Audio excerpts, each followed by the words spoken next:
বাবা ছেলের চক্রান্তে সৌদি বাদশাহীর আসল হকদারকে হটিয়ে মোহাম্মদ বিন সালমানকে যুবরাজ করা হয়। তাই ক্ষমতার লোভে অন্যের স্বার্থ জলাঞ্জলি দিতে সৌদি যুবরাজের একটুও যে বাঁধবে না তা বলার অপেক্ষা রাখে না।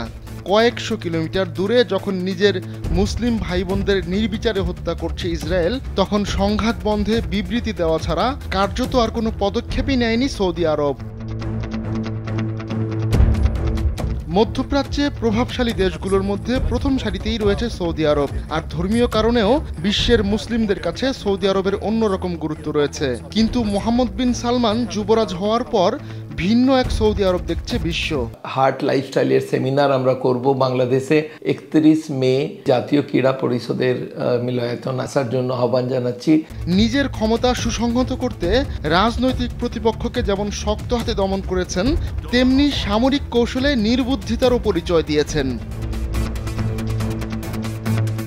প্রতিরক্ষা মন্ত্রী থাকতে 9 বছর আগে অনেকটা তাড়াহুড়ো করে ইয়েমেনে রিয়াদের বন্ধুবৎসল সরকারের সাহায্যে হাত বাড়িয়ে দিয়েছিলেন যুবরাজ মোহাম্মদ বিন সালমান। কিন্তু অভিযোগ রয়েছে মার্কিন অস্ত্র ব্যবহার করে নিরপরাধ বেসামরিক ব্যক্তিদের হত্যা করেছে সৌদি আরব।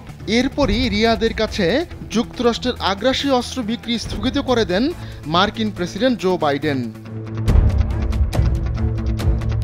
কিন্তু এখন শোনা যাচ্ছে সেই নিষেধাজ্ঞা উঠিয়ে নিচ্ছে যুক্তরাষ্ট্র।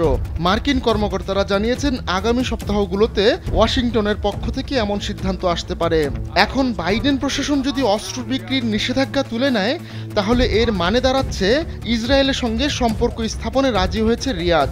আর যদি এমনটা ঘটে, সেটা ফিলিস্তিনি জনগণের সঙ্গে বিশ্বাসঘাতকতার শামিল হবে।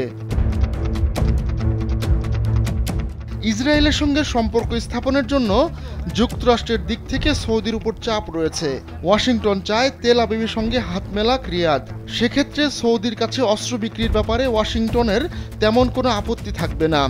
ফাইন্যান্সিয়াল টাইমস এক প্রতিবেদনে জানিয়েছে, অস্ত্র বিক্রির নিষেধাজ্ঞা উঠে গেলে তা বাইডেন প্রশাসন ও রিয়াদের মধ্যে সম্পর্ক উন্নত হওয়াকেই নির্দেশ করবে।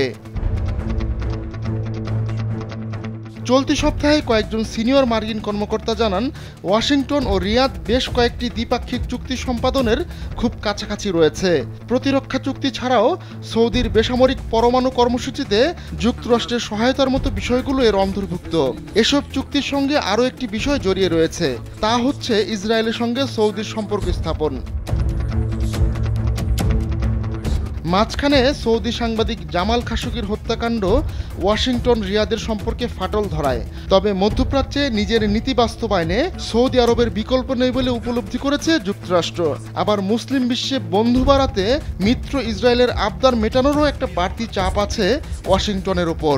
সব মিলিয়ে গেল 3 বছরের তিক্ততা ভুলে সামনে এগোতে চাইছেন বাইডেন। আহমদুল্লাহ শিকদার, কালবেলা ডেস্ক।